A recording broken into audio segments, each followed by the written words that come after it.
J'ai pris les papiers de Roland Motte et j'ai vu quelque chose qui me plaît beaucoup. Roland Motte, vous êtes notre jardinier, bonjour. Bonjour Xavier. Et vous nous donnez des conseils tous les jours. J'ai vu très facile à cultiver, qui demande que très peu d'entretien. Ah! Là, vous me parlez. C'est quoi ça? C'est un légume-feuille qui s'appelle la tétragone. Alors, légume-feuille, vous voyez à peu près ce que c'est?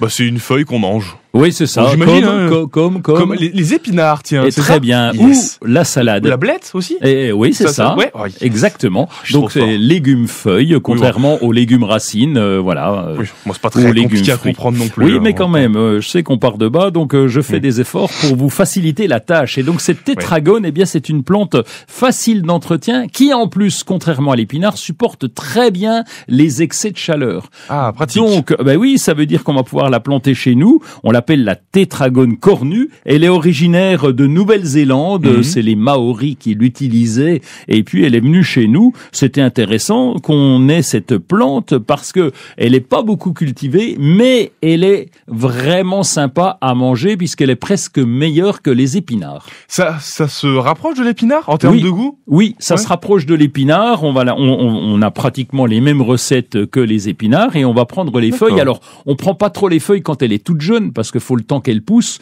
Mais comme je vous ai dit qu'elle pouvait faire jusqu'à 1 mètre de haut, après on va pouvoir en prendre sans se priver et on va même la récolter en totalité en fin de saison parce que elle a un tout petit inconvénient, c'est qu'elle craint les grosses gelées. Donc c'est une plante qui pourrait rester longtemps, mais les grosses gelées, elle craint. Donc c'est vrai que c'est bien de la replanter chaque année ou de la ressemer chaque année et de récupérer cette plante en fin de saison. Oui, donc quand l'automne, quand l'hiver arrive, on lui dit adieu, quoi.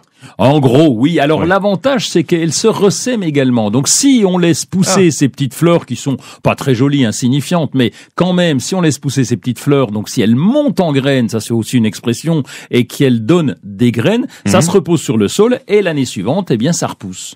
Recommandé de désherber, j'imagine, tous les classiques du jardin? Les classiques, oui, parce que quand on a des plants de légumes, quel que soit, alors là c'est de la tétragone en l'occurrence, mais on va désherber un peu pour qu'au départ, elle ait pas de concurrence, de façon à bien pousser, bien se développer, puis après une fois que les racines sont en place, ça y est, elle est autonome.